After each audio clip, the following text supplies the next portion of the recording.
Hi everyone, this is Morgan Gargiulo from the New England QIN-QIO, and we're going to go ahead and get started for today's webinar. I'm going to go ahead and place everyone on mute, so bear with me 1 second. The leader has muted your line. To unmute your line, press pound 6. Alrighty, so if I could now get our speakers to press pound 6. Thank you for joining us for today's webinar, A Holistic Approach to Safe Transitions, partnering to help patients stay healthy and at home. Before we get started, I'm going to quickly review a few housekeeping items. This call will be recorded for training purposes, and I'll provide you with details on accessing the recording at the end of the webinar. The phone line has been placed on mute for the duration of the presentation. We will be taking questions at the end, and I will provide you with instructions on how to unmute your line at that time. We would like to encourage you to post questions using the chat feature at the bottom right of your screen. Please make sure to send your messages to all participants so that we're able to keep up with our incoming questions. At this time, I'll pass the mic over to Maureen Leary to get us started. Thank you, Morgan, and good morning, everyone. I'm so happy to be here. My name is Maureen Leary, and I'm the Program Coordinator for Care Transitions at the QIO here in Maine. I can't begin to tell you how happy I am to be here to highlight the amazing work that the people who go behind me have done. It's been a collaboration between Northern Maine Medical Center and the Aroostook Area Agency on Aging. We initially learned of this information on our very first trip to Northern Maine. It immediately caught our attention as a fabulous way to reach out and help the community. I know I speak for the entire staff in Maine as well as our regional staff when I say how proud we are to be a part of this. It's been a wonderful collaboration, a delight working with these folks, and they really have become more than people I work with. They've become my friends. So if you look at this first slide, this is not a stock photo. It's an actual image taken of the intervention that we're about to talk about. I love the smile on the nurse's face as she's delivering meals to the freezer, and the pill bottles out on the table and the lace doilies on the table. I will bet you that she either made those doilies or somebody in her family crocheted them for display. So a little bit about this intervention. When a patient is discharged from Northern Maine Medical Center, they are offered a complimentary nurse's visit within 3 days. It's usually within the first 24 hours, but the promise is within 3 days of discharge. If they accept this offer, they also become eligible for 14 healthy, diet-specific frozen meals delivered to their home by the nurse on that visit.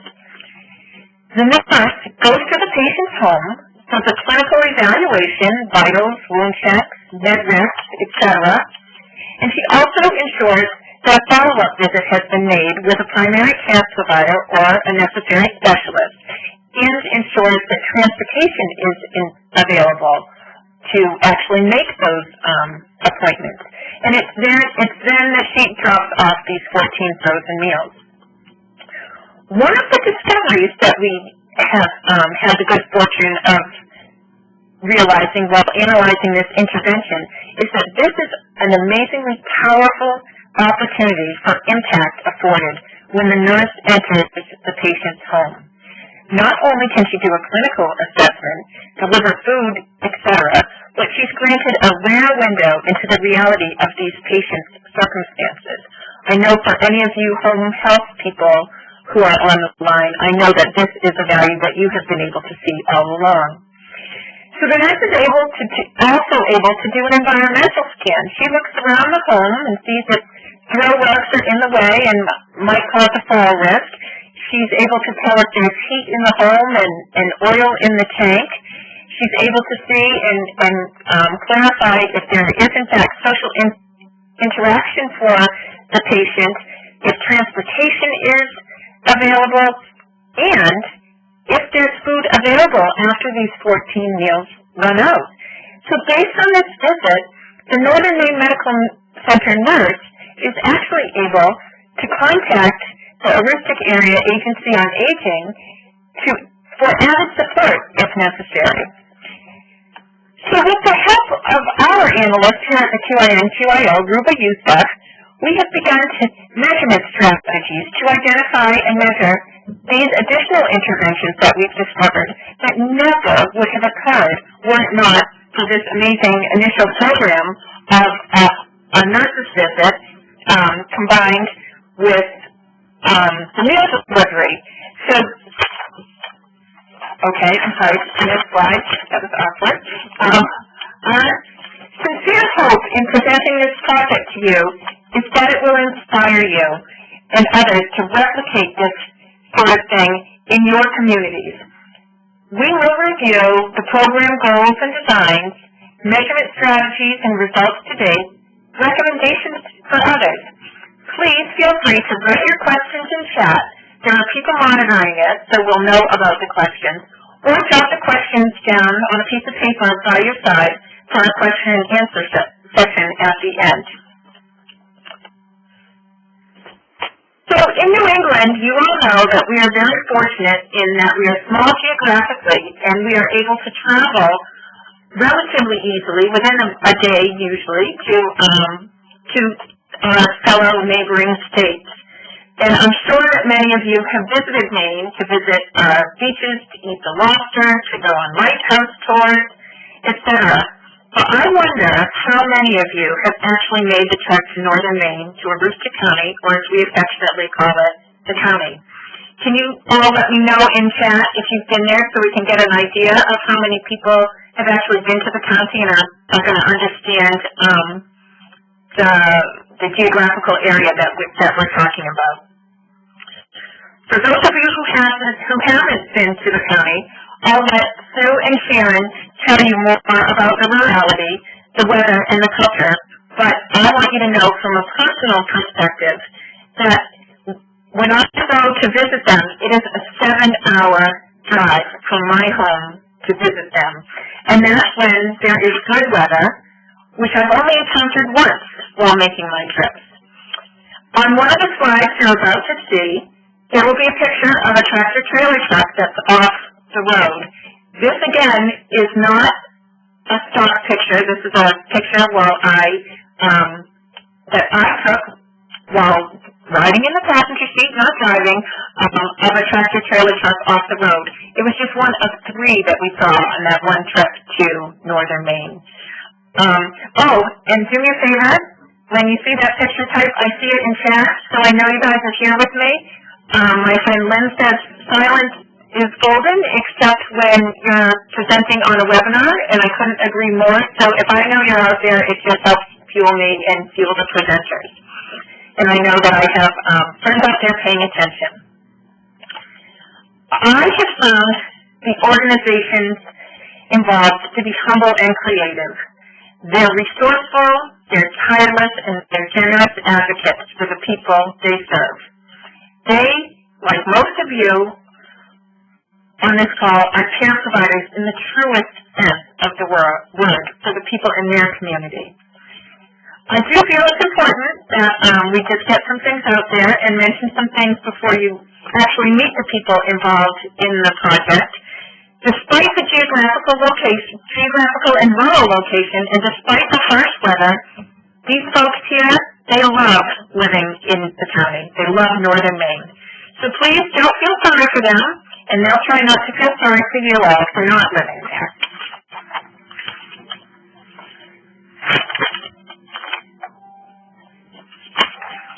I'm sorry.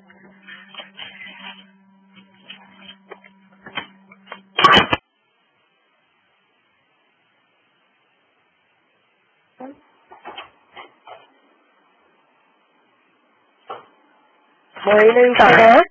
Yes, I'm sorry. I'm also sure some of you are wondering, so I just want to get this out there on the table so that you all know they do have electricity They even have telephones, plumbing, and running water. And some of them even have internet, which is how we are able to bring you this presentation today. So without further delay, I'd like to introduce you to the team. We'll start on the far left. The lady with glasses who is smiling is my friend Devoe. She will be presenting today. She is the Director of Quality for Northern Maine Medical Center. Next to her, in the back, is Sharon. She is the Rockstar Quality IT person for the Aroostook Area Agency on Aging. The beautiful lady in the middle with the scarf is my friend Sharon Berz, and she is the long-term care director at the Aroostook County Area Agency on Aging. Behind her is Sharon, who is the Assistant Director of Nursing for Northern Maine Medical Center, and she helps push the project forward. In front of her is Diana, who is the project director for the Thriving in Place grant. That's the grant that they received to fund this. And behind her is Steve Farnham, who is the executive director for the Aroostook Area Agency on Aging. I should mention that I was fortunate enough to spend some time at a summit on aging with Sharon, Diana, and Steve. And Steve is not only the brainchild of this intervention, but he yesterday was awarded the Lifetime of Service to Maine Seniors Award at the summit. And our organization couldn't be more proud of him. Missing from this picture is Dottie Signs, and she's the Director of Nutrition at the Aroostook Area Agency on Aging. So now I've taken up enough of your time, and I want to turn the mic and throw the ball over to my friend, Devoe. Thank you, Maureen. I'm so excited to be here today with Sharon and Maureen to share our project with you. Before we get started, we'll take a moment to take a look at the area in which this project occurs. We've listed some of the highlights here on the slide, and we encourage you to look through them, but it's important to know that this county is the last frontier of the East. Although it comprises a quarter of the state, only 5.4% of Maine's population inhabits this largest county east of the Mississippi. While it is largely agricultural and rural, it's important to note that despite the emphasis on agriculture in this county, it is considered a food desert. The FDA defines food deserts as parts of the country vapid of fresh fruit, vegetables, and other healthful whole foods usually found in impoverished areas. This is largely due to a lack of grocery stores, farmers markets, and healthy food providers. Many times there is simply no physical access to food. Across the state and the county, we are seeing an outmigration of youth contributing to Maine being the eldest state of the U.S. and Aroostook the second eldest county in Maine. So I'll give you a little background on Northern Maine Medical Center itself. We are a small facility by comparison, but in contrast, one of the largest employers in the area, and we serve a largely Medicare and Maine care population.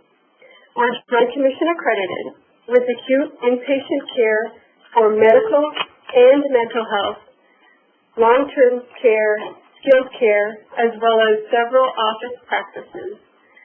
When we say we're on the U.S.-Canadian border, we can easily see Canada across the St. John River from the back side of the hospital and some of the patient rooms.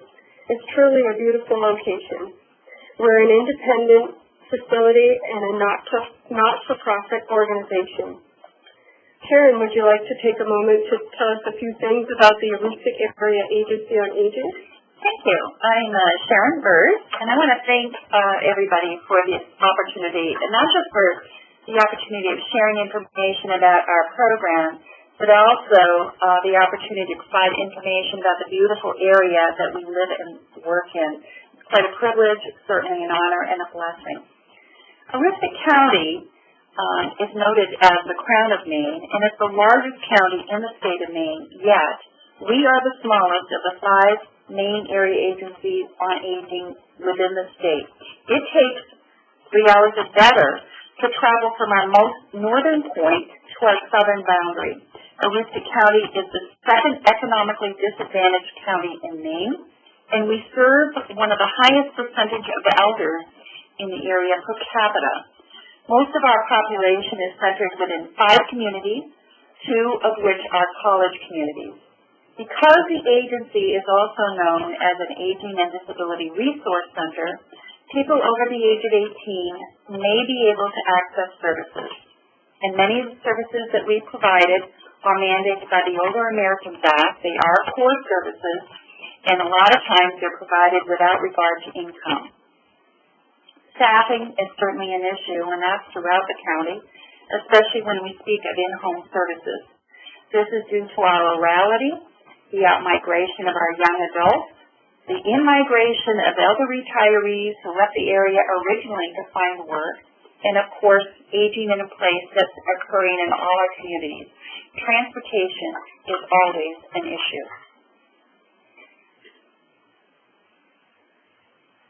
Often, it takes a tragedy for people to take on the role as an activist, and that was also a strong motivator for this program. Within our communities, we have many caregivers providing care to others who are frail. Many times the caregivers themselves have medical or social needs. In this particular situation, there was a sister who was the caregiver of her brother, she ended up having to stay within an acute care facility. She was no longer able to provide care or to check on her brother. This occurred in January or February. Those are the coldest months that we experience in Aroostook County. Subsequently, the man who had no one to tend to any of his social and medical needs, well, he died. He literally froze to death. And what a loss. It's tragic and it's unnecessary. As an area agency on aging, this feels like the ultimate failure. Every person in our county is valued. They're our neighbors, our friends, and our relatives. Steve Barnum, the executive director of this agency, sought to find a resolution to this gap in care so that this would never, ever happen again. He knew that Northern Maine Medical Center was already providing visits to discharged patients. He became interested in an article which provided the provision of meals upon discharge in Florida, and he was able to look at the positive results seen from such interventions. Our nutrition program was already familiar with the provision of frozen meals to elders in their homes. So with the blending of all these concepts, it seemed real doable and it seemed like a viable option. Thus, he approached Northern Maine Medical Center, questioning whether they could provide frozen meals to those discharged via their home visits. Even though the answer was yes, monies needed to be procured to ensure that the concept could indeed be launched. So living in such a vast county that's comprised of such a large land mass, a scattered population, limited resources, sometimes those resources are costly, it creates the urgency and the necessity for creativity and certainly collaboration. Often the pooling of resources fills many perceived gaps in care. Limited resources can and should be shared for the common good of the individuals that we serve. Thus, a NEHAP grant was applied for and, lo and behold, was received.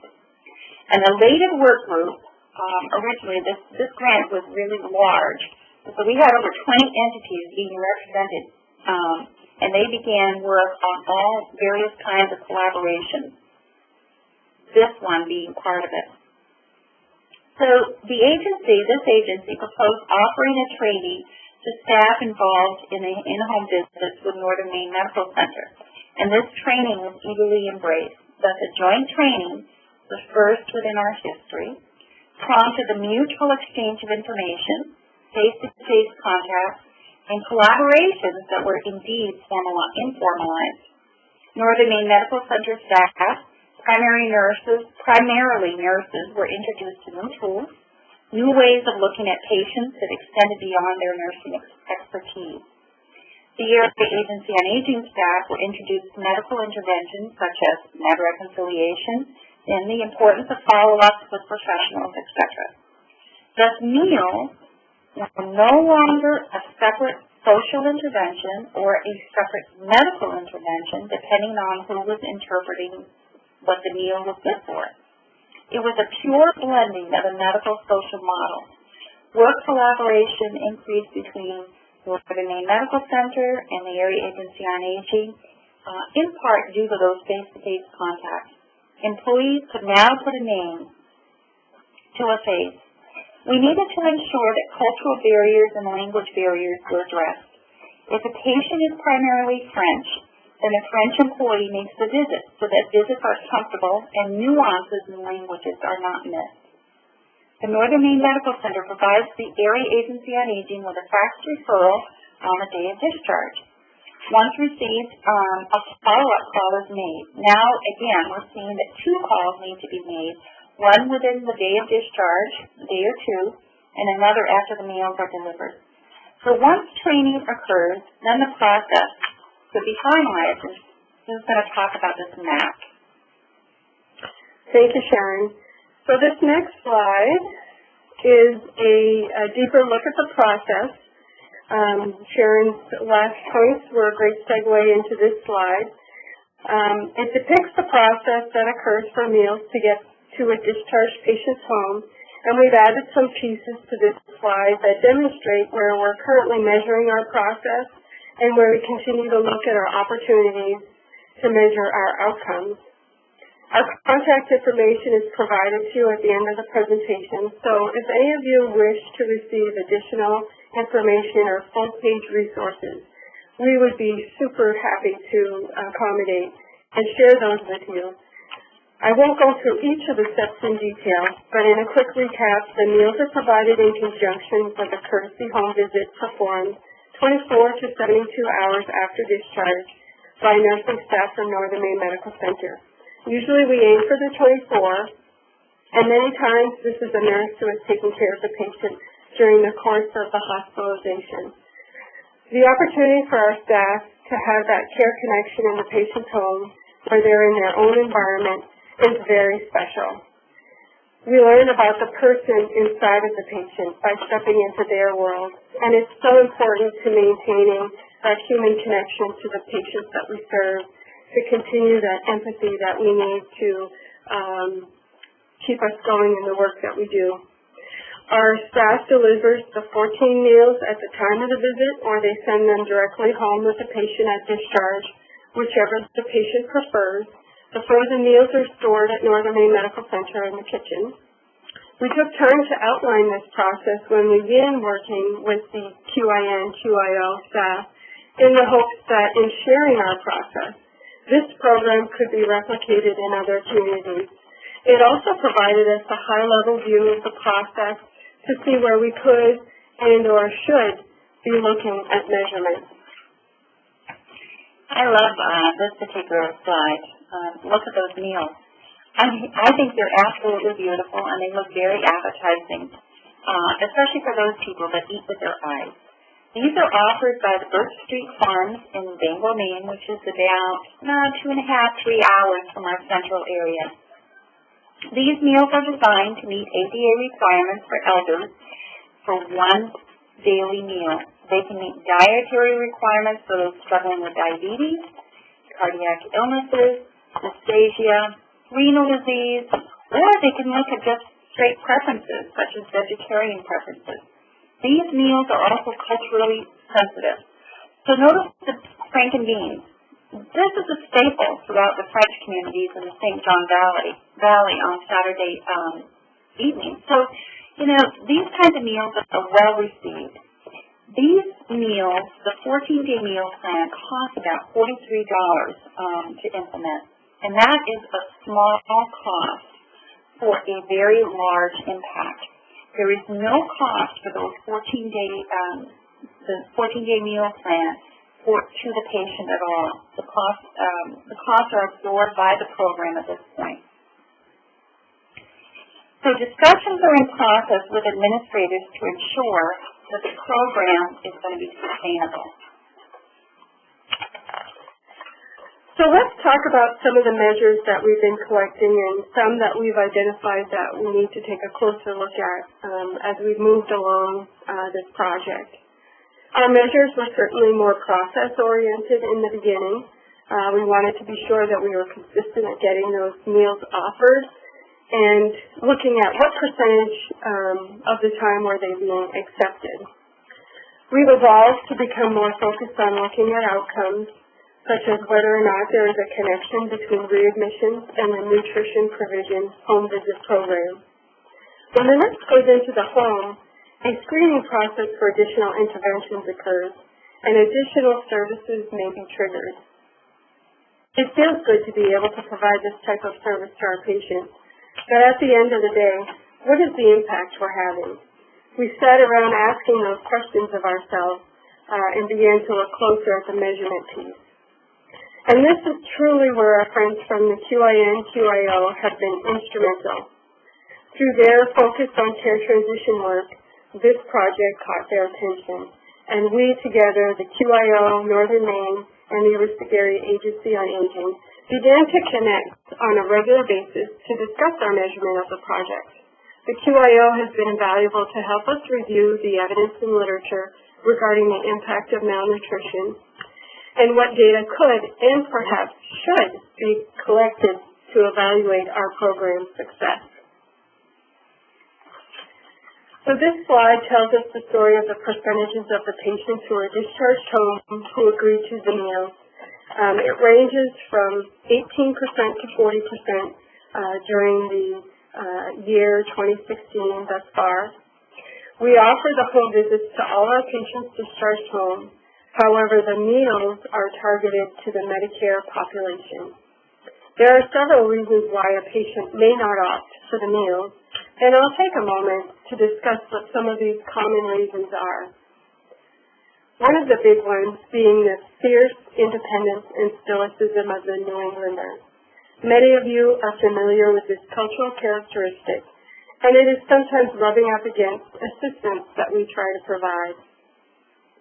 Typically, when we see an elderly gentleman discharged who is still married and living with their wife in their home, they will prefer the wife's cooking over these meals, often overlooking the relief the meal provision program can provide the wife's caregiver. It is also a generational characteristic for our population for the woman to provide the nutritional support to the family unit. So when the wife of the couple is hospitalized, she is sometimes expected to fulfill that role when she gets home because that's what's expected. We work really hard to convince folks to accept the meals and not see it as a negative.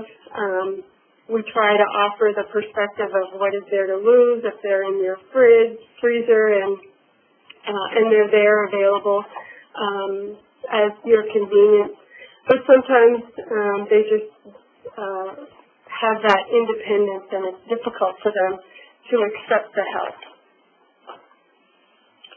So this is an exciting slide. It is some early results regarding the readmission percentages by patients receiving home visits from January to June of 2016. In the interest of full disclosure, I do want to remind you we are a small facility and we begin with a fairly low readmission rate. But we seem to be seeing some early data that shows us a lower rate among those who have the home visit nutrition program. We certainly would need some more time under our belt to be able to come to some conclusion, but the preliminary results are very exciting to see. We're also in the process of finding our patterns and trends in the interventions that are triggered by the home visit to make improvements to our hospital discharge process. The next two slides are going to show a little bit of information with regard to HCAP patient perception data. So this is the care transition domain of the Hospital Consumer Assessment of Hospitals and Provider Systems Survey. This is a national standardized survey required by Medicare. And so for those of you who work with the performance improvement side of this type of data, you know and understand how difficult it can be to move these survey results. This first slide shows you how we moved our percentile ranking from 66 in 2013, which is completely pre-intervention. We dipped to 64 in 2014, which has about a 3-month intervention at the end of the year. And in 2015, we have reached the 86th percentile with a full year of intervention. So very exciting. Our rate improved by 6.4%.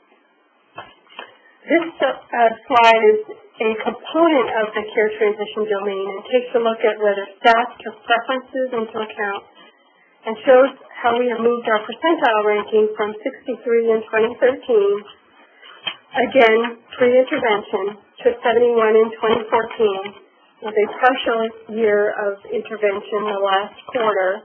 And in 2015, we have reached the 89th percentile with a full year of intervention. Our overall percentage increase is about 9%. So we're beginning to see, I believe, some patient feedback that is telling us that the interventions that we're doing with the home visit program and the meal provision is having impact to our patient population. So very exciting. And now I'll turn it over to Sharon to talk with you a little bit about some of the measures for patients. Thank you, Sue. I think it's very important to consider and to review the impressions of participants of the program. They should have a say, and they should be the ones directing the way interventions are offered. In this way, you have increased assurance that the program is effective. So what happens is that Northern Maine Medical Center sends that fax referral to the Area Agency on Aging the day that the patient is discharged. And a phone call is made to the patient from this particular office. We're now learning that 2 calls should be made, one at the point of discharge and another at approximately 1 month after discharge.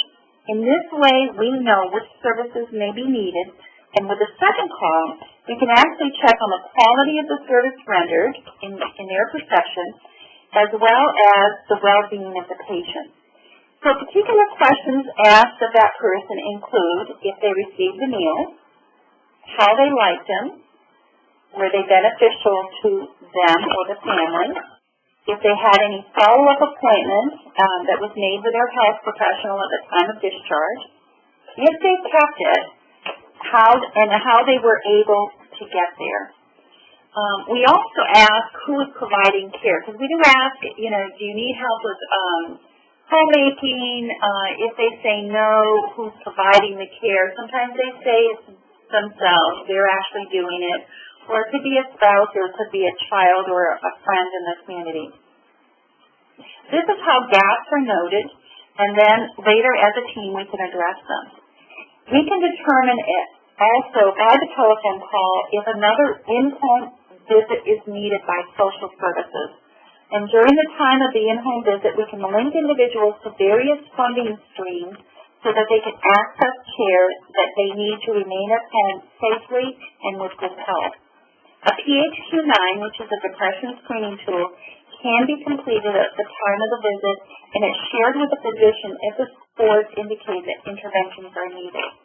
Cost for these visits, both the calls that are made and the visits that are made by the Area Agency on Aging and the visits that are made by Northern Maine Medical Center staff, they're both absorbed by each of those entities.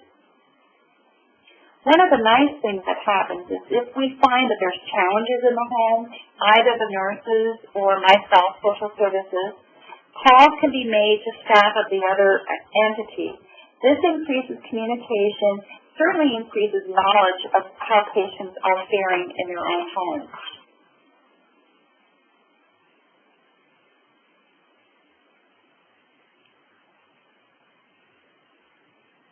Sorry.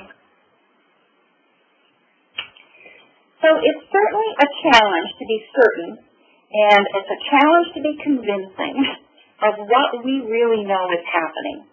Now, these educated hypotheses need data to substantiate others or any of the results that we know are happening within the program. This data provides administrators with information that they need to encourage them to sustain particular programs. Administrators cannot make decisions that are solely altruistic.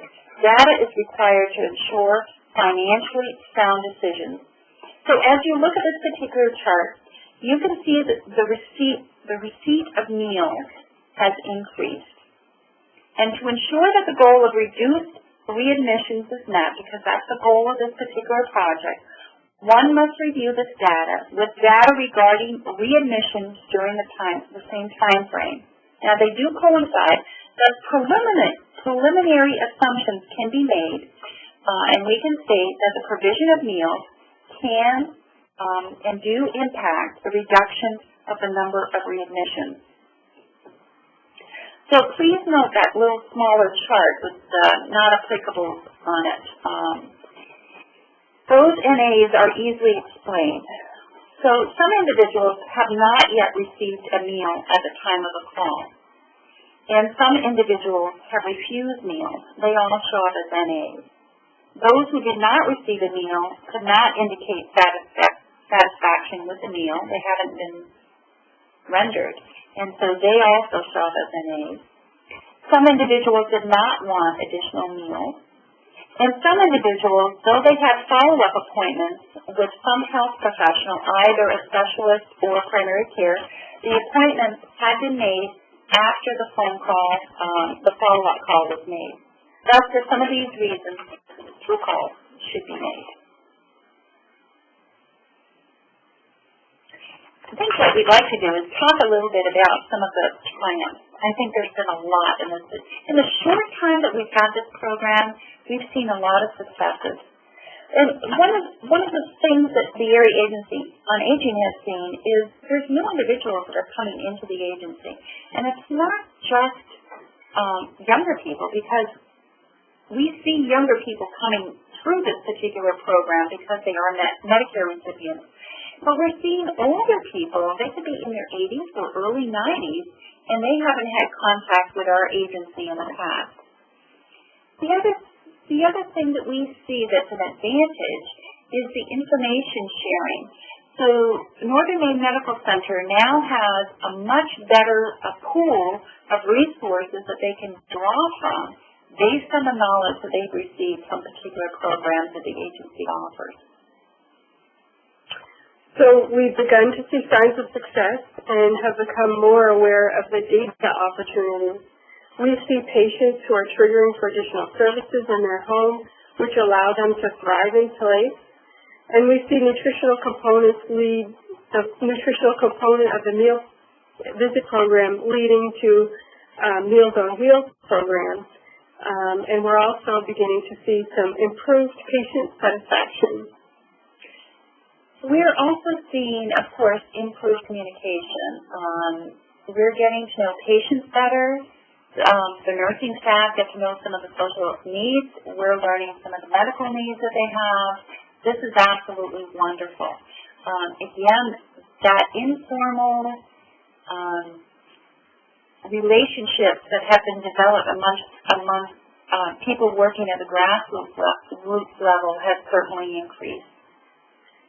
It's also given us, and I think it's a triumph, to identify some expertise in our midst as a result of this collaborative. Sometimes when you're really in the weeds of doing the work, you don't take the time to sit back and try to look at it from a higher vantage point. And that's where when the QIN-QIO came to us, and we were so interested in this project, their questions were very poignant in, well, are you seeing a benefit? And are you seeing some reduction in readmissions?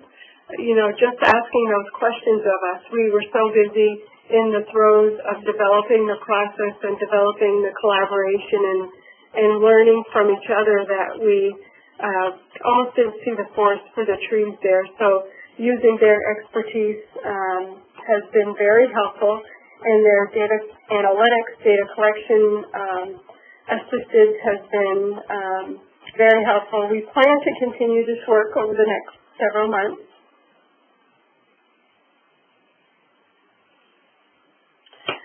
We certainly are wanting to share some lessons learned to the group today.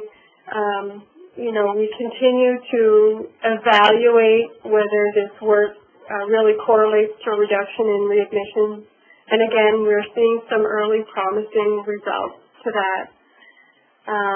We hope that, this type of collaboration will have that result.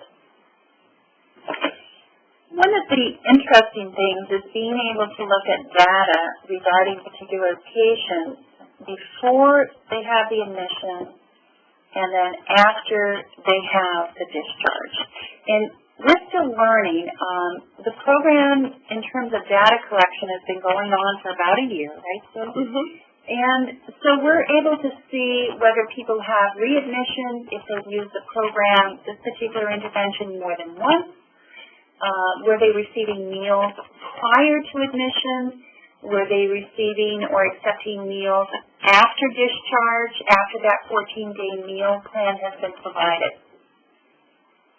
And so we're able to share this information between Northern Maine Medical Center and within the agency. It's really improved communication. It's really kind of streamlined how we're collecting data and what we're looking at for data. Increased educational opportunities. We're looking at subsequent trainings, updating staff. One of the things that happens is that there are staff changes, and so we have to make sure that everybody's up to speed with what's going on with this particular program. So we're identifying ways to do that. By looking at the types of interventions that are being triggered in the home visit, we can learn about potential and actual gaps within the discharge process itself. We've learned that consistency and performance of the home visit is key, and have made some changes to our visit documentation to help us better capture interventions and achieve that consistency we're looking for. And Sharon mentioned that staffing changes and the need to continually go back to reaffirm the process and the intervention with staff, because we do have some of that turnover. Our HCAP data can give us a glimpse of what the patient perception component of the work that we're doing has for us. So those are all the lessons that we're learning as we are moving forward in this process. Where do we go next? I think what's been amazing about this, and I think it's because of the flexibility of all the people that are involved, is we're looking ahead. We look at what we started with, and we go, we talk about patients, and we go, maybe we should go here, maybe we should go there. We could be doing this, or we could be doing that. And so one of the things, if you look at the initial story, what prompted this particular program, it was about a caregiver.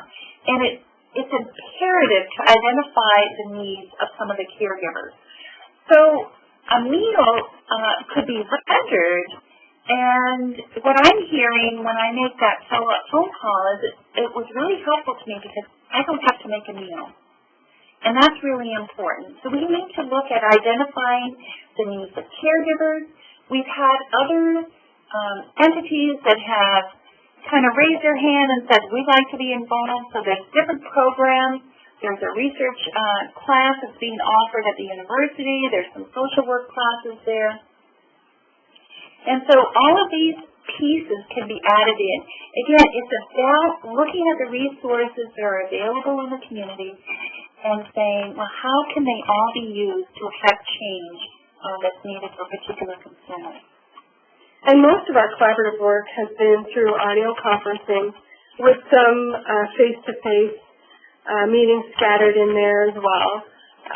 No doubt that the face-to-face meetings have proven to be, for all involved, more productive and putting the face to the name. But as you heard, Maureen in the early part of the program, her trip to us was 7 hours, so we can't do that every time we'd like to meet. So we have some opportunity in some other patient populations, such as those discharged from skilled care, who are discharged to assisted living facilities. We question, is there more work that can be done in the area of high-risk medications with the medication reconciliation process that we are doing with the patients during the visits, and focus on anticoagulants, anti-diabetics, and opioids. So we, as mentioned before, we have the capability, although we have not, so that's the opportunity. We haven't gathered all that data. We just know it's there for services that were rendered prior to admission and then afterwards. And so that's one of the things that we're going to be looking at is how do we gather up all of that data and put it together so that it's something meaningful to people that are reading it. We're also looking at how to gain referrals from other affiliates and making referrals to them as well so that we can access their services to assist consumers. One of our challenges has been that although we have an electronic medical record at Northern Maine Medical Center, we're still very manual in our data collection methods. Sharon and the Aroostook Area Agency on Aging, in contrast, has lots of data that they collect, but so much of it is available. Sometimes the challenge becomes where to focus that attention and what are the pieces that are meaningful to us. So the data abstraction is, we have different challenges within our own entities, but we need to further look at those challenges to figure out what are our opportunities to hone that data that we're looking for. So another piece is to make sure that it's sustainable, and we're looking for, at this point, we still have a year in the program, but we have to begin looking at other funding streams that are going to be able to sustain particular pieces of this project. It's a work in progress. I mean, we've gained so much knowledge in just the short amount of time. We still have a lot of work that we'd like to do.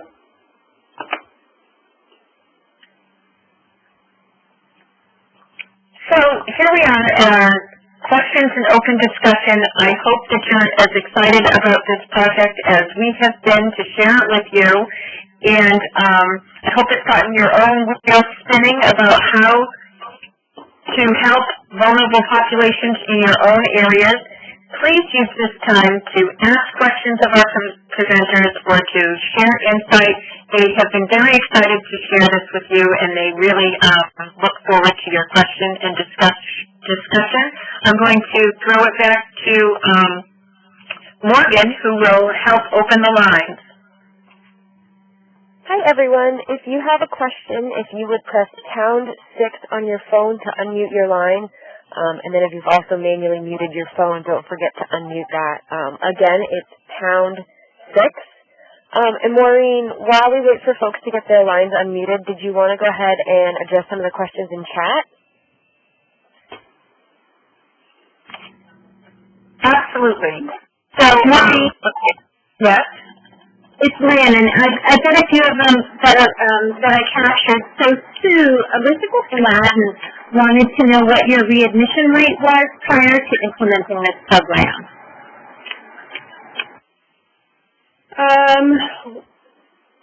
That is a little bit difficult for me to say because I, off the cuff, have readmissions for all populations, and so I'm not sure the breakdown specifically to just the home population.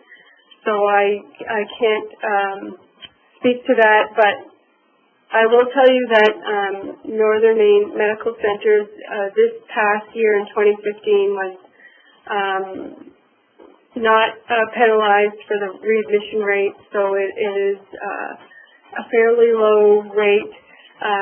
We used general benchmarks of trying to stay below 15% in general for all populations and have been well below that, sometimes as low as 3 or 4%, but that again is a number that is global to nursing home readmissions, home assisted living. So that's the best I can do on the off-the-cuff answer, but it's a great question.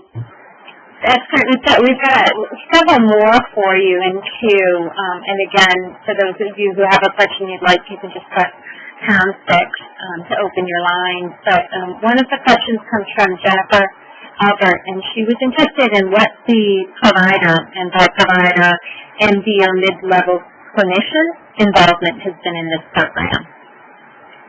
So yes, that's a great question. We have a very interested medical staff in this program, and we work with at the time, our medical director. We introduced the program, and we talked about what our goals were, what our plans were. So they've been along as our partners throughout this project, and certainly our primary care providers appreciate the home visit program and the medication reconciliation that we do after the patient is discharged, so that when they are arriving in their office, there is often some of the kinks that have happened in terms of the discharge medication reconciliation have been worked out by the nurses, and they're making calls to these primary care providers to work with them to get through any issues that are identified. Great. It really is a collaborative process, and it sounds like you've engaged all levels of clinicians in all care settings. Elizabeth Ladden was interested in the total number of patients who were offered and accepted the meals to date. Do you remember that number off the top of your head? Let me look back at the, if you go to first slide with the,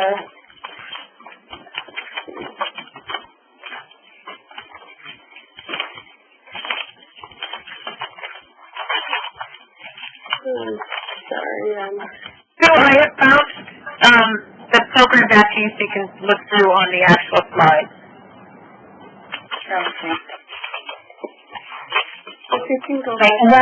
While you do that, I'll just remind the participants that the slides that Sue and Sharon walked through are available for download.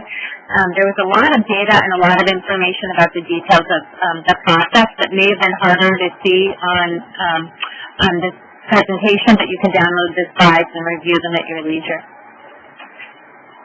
Can I ask a question? So we, just in reference to your question about the number of meals, we range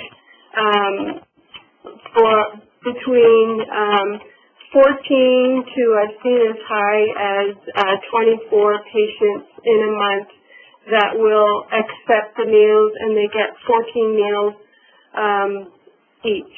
So we generally have between, as I said, 14 and probably 24 is a running average of patients who are accepting the 14-day meal plan. Thanks, Sue. And I think we've got somebody who's up on that line. You had a question? Yes, this is Vicki calling from Fulton Regional Hospital, and I have great interest. I wondered, do you have a home health agency through Northern Maine, or is this your med-surg nurses that are actually doing the visit? So we do not have a home health agency. These are actually our med-surg and sometimes ICU nurses who are going into the home. Okay, that's good. That's excellent. We have not had resistance from staff into this home visit program. Initially there may have been some comments or concerns about safety, and we did a lot of work around making sure that we have a process for ensuring the safety of our patients who are going into of our staff who are going into the homes. But many of the nurses that I've spoken to that do this process really find it rewarding, and they do get an interesting perspective on the patient when they step into their homes, and they find it valuable and meaningful to them. Thank you. And I'm wondering again if you wouldn't mind talking about the selection criteria. Who are your target patients and who's excluded from this program? So, from Northern Maine Medical Center, in terms of referring for the courtesy home visit, we do that for anyone who is discharged home. The meal provision portion of it, we do target the Medicare population, so anybody who is 65 years of age and older. We do have, planners develop a screening tool. And so that screening tool is completed by the nurse while the person is still in the hospital. This is prior to discharge.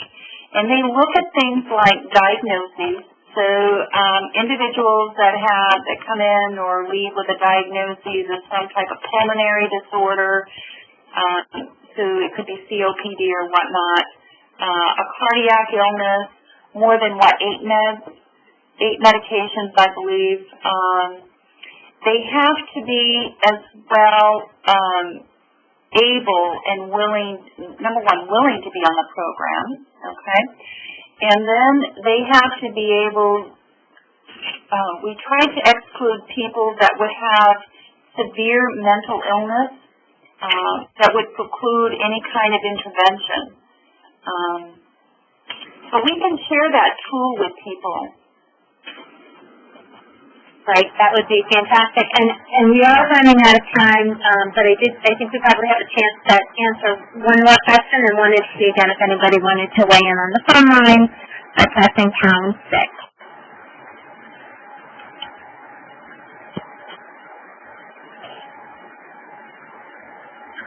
And while we wait for that, I also wanted to note that Sharon and Sue have been gracious enough not only to present and share their slides and tools, but also provide their email addresses if you have specific questions for them. I have included that in chat for your reference. With that, yes. Well, one of the questions is, can you talk more about how you develop competencies? I do know that we looked at the training, that initial training, and we probably should be doing subsequent trainings because of new staffing. But in terms of, you want to speak to that, Sue? In terms of actual competencies? We're looking at some social service skills and developing skills around social service intervention. It's like looking at people with new eyes or widened eyes. And that's what we were doing in the training. We were looking at a particular tool. You know, how do you know if somebody is out of oil? How do you know if there's a problem with food supply in the house? And so those are the things that the training was looking at. We actually had a screening tool for that. So that if individuals were seeing a particular problem, they could call people at the local level. They didn't have to make calls to any administrator, or they could. This is what was increasing the communication on that grassroots level. Excellent. Thank you. And if you have additional questions or concerns, feel free to reach out to your QIO representative. I've included the state contacts for each of the states, or directly to Sue and Sharon. And with that, Maureen, can I hand it back to you? Absolutely. Sharon, would you mind passing the ball back to me? Oh, sure. So I hope that you are as inspired by this intervention as we are. It's really been a joy to work on with these folks. There are some materials that are available, and you can email myself or Sue, or if you're in a different state, certainly your care coordination's contact person. And we have put everybody's information on this slide on the screen so that you can jot it down. But we, as Lynn said, we will be posting it on our website, and she has provided the website address in chat a couple of times, and I'll ask Morgan to do that again.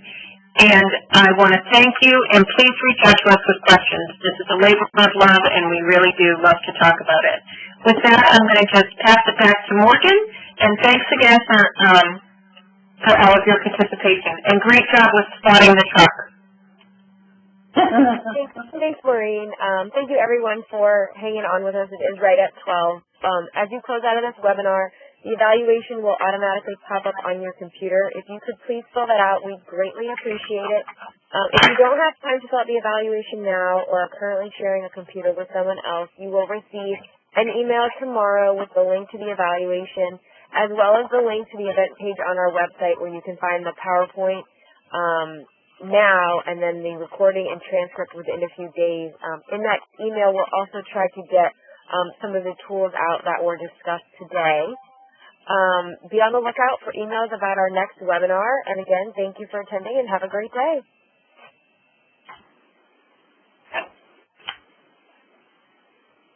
Bye, everyone.